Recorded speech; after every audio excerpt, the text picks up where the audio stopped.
Welcome back dear student. स्वागत है आपका e lecture series law and legal environment for business के अंदर। आज जो हम टॉपिक ले रहे हैं वो है कंपनी एक्ट से। हम सबसे पहले समझेंगे कि प्रोस्पेक्ट्स होता क्या है। जैसा कि नेम से क्लियर है, प्रोस्पेक्ट्स का मतलब ये हुआ कि हम उसकी बात कर रहे हैं जो आने वाले टाइम के बारे में हमें बता रहा है, प्रोस्पेक्ट्स के बारे में बता रहा है। कोई भी कंपनी है जब प्रोस्पेक्ट्स के अंदर इंफॉर्मेशन देती है तो वो अपने फ्यूचर प्लान के बारे में बताती है कि कंपनी को उस प्रोजेक्ट्स के लिए कितना पैसा चाहिए होगा, कंपनी का फॉर्मेशन जो हुआ है न्यू कंपनी का वो कैसे है, कंपनी जो पैसा रेज करेगी कैपिटल क्लोज के अंदर वो कैपिटल स्ट्रक्चर क्या होगी, शेयर्स और डिवेंचर से जो पैसा लिया जाएगा उस पर रिटर्न क्या दिया जाएगा, किस टाइम के लिए कंपनी शेयर इशू करेगी।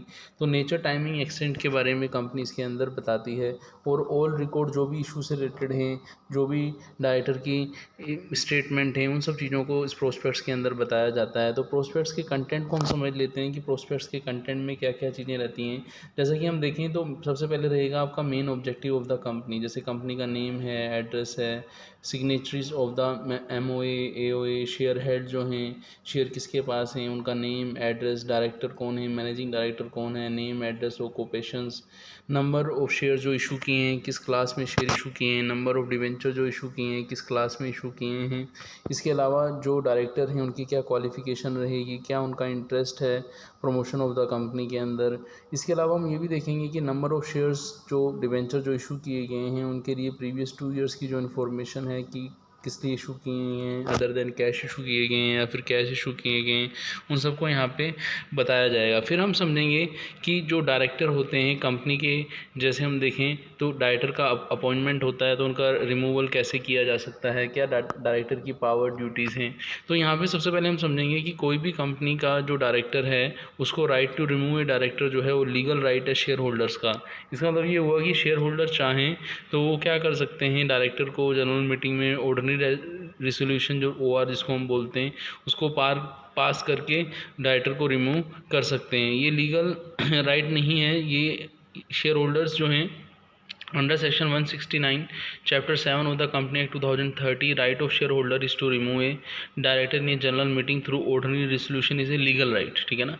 फिर हम बात करेंगे कि जो डायरेक्टर होते हैं उनके रिमूवल के लिए हमें क्या करना होगा। सबसे पहले कंपनी के जो डायरेक्टर जिसको रिमूव किया जाता है, ठीक है ना, जो नोट बीइंग ए डायरेक्टर है वो ट्रिब्यूनल के अंदर सेक्शन 242 के अंदर उसको उसके expiry of the period of office की, ऑफिस छोड़ने से पहले जो उसकी एक्सपायरी ऑफ वैकेंट पोजीशन का जो टाइम है उससे पहले यदि हम उसको हटा रहे हैं तो हमें ऑर्डिनरी रिसोल्यूशन पास करना होगा और इसके रिलेटिंग जनरल मीटिंग में हमें डिस्कशन भी करना होगा।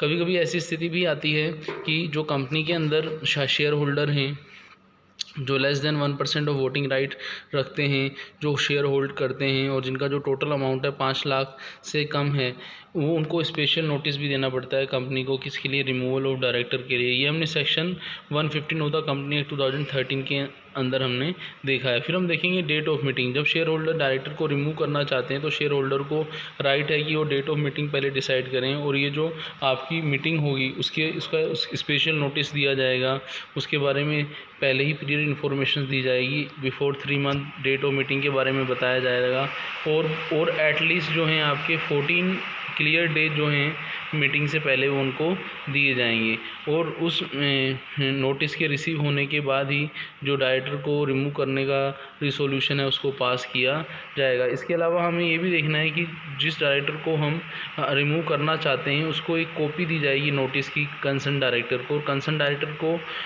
रीजनेबल अपॉर्चुनिटी भी दी जाएगी कि वो अपने पक्ष को सामने रखे।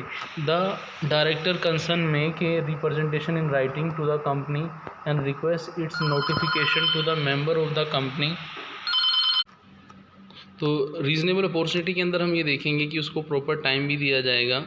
The writer concern make take a representation in writing to the company and request its notification to the member. वो मेंबर्स को प्रॉपर अपनी पक्ष रखने का उसको टाइम भी दिया जाएगा डायरेक्टर को। अब हम बात करेंगे डायरेक्टर की ड्यूटीज़ क्या है। तो डायरेक्टर की ड्यूटी जो हम यहाँ पे समझने वाले हैं वो सेक्शन 166 ऑफ कंपनी एक्ट 2013 है। एक जो डायरेक्टर है वो accordance article of the company, एक डायरेक्टर जो है वो गुड फेथ में रहे, वो इंटरेस्ट ऑफ द कंपनी के लिए काम करे, interest of share holder employ of the community को ध्यान रखे। जो डायरेक्टर है वो अपनी ड्यूटी जो है रीजनेबल केयर स्किल्स इंटेलिजेंस से पूरी करे, और वो जो अपना जजमेंट रहे वो इंडिपेंडेंट हो, किसी के विशेष में सबॉर्डिनेट में नहीं हो, कि सपोर्ट में नहीं हो। ए director shall avoid the situation of conflict of interest. कभी कभी ऐसी स्थिति हो जाती है, जैसा कि आपको पता है कि कॉन्फ्लिक्ट बना रहता है, तो उस समय ऐसी सिचुएशन को उनको अवॉइड करना चाहिए। डायरेक्टर जो है वो कोई भी एडवांटेज जो है वो अपने लिए, अपने फैमिली के लिए, अपने रिलेटिव के लिए, अपने पार्टनर के लिए, एसोसिएट के लिए कंपनी से नहीं ले। Director shall not assign his office and assignment shall to be void, कि डायरेक्टर अपने ऑफिस से रिगार्डिंग जो असाइनमेंट है उनको पूरा करे। तो ये डायरेक्टर की ड्यूटी है अंडर सेक्शन 166। अब हम बात करेंगे पावर टू डायरेक्टर की, डायरेक्टर को क्या पावर है। तो जब किसी को ड्यूटी दी जाती है तो उन ड्यूटीज़ को पूरा करने के लिए उसको पावर भी दी जानी चाहिए। तो पावर ऑफ डायरेक्टर के अंदर हम देखेंगे as specified in section 179 of the company act, कि जो डायरेक्टर है उसको क्या पावर है। तो यहाँ पे हम देखें to make a call only share holder, कि वे शेयर होल्डर को उनकी मनी, अनपेड मनी के रिगार्डिंग, शेयर्स के रिगार्डिंग उनसे पूछ सकता है। Authorise buy back of the securities, की यदि सिक्योरिटीज़ का बाय बैक होने वाला है तो सेक्शन 68 वो उसको चेक कर सकता है। इशू ऑफ सिक्योरिटीज़ जैसे डिवेंचर्स हैं, इंडिया है, आउटसाइड इंडिया है, उसकी जानकारी ले सकता है। बोरो मनी की जानकारी ले सकता है। Investment of fund of the company के बारे में पूछ सकता है। Grant loan, give guarantee, provide security in respect of loan वो दे सकता है। Approve financial statement, board report को भी अप्रूव कर सकता है। वो डाइवर्सिफाई कर सकता है बिजनेस ऑफ द कंपनी को, वो अप्रूव कर सकता है अमालगमेशन, मर्जर, रिकन्स्ट्रक्शन की जो है स्टेप है। वो कंपनी को एक्वायर, कंट्रोलिंग के लिए सब चीज़ों को प्रिपेयर भी कर सकता है। तो डायरेक्टर अदर में भी प्रेस्क्राइब जो भी चीज़ें उसकी पोजीशन के लिए रिक्वायर हैं वो सब चीज़ों को उसके अंदर पूरा करता है। अब हम समझेंगे मीटिंग की, कंपनी की जो मीटिंग होती हैं, मीटिंग हम देखें तो सबसे पहले आती है एनुअल मीटिंग। जैसा कि नेम से क्लियर है कि कंपनी की हर साल ईच ईयर एक मीटिंग होगी।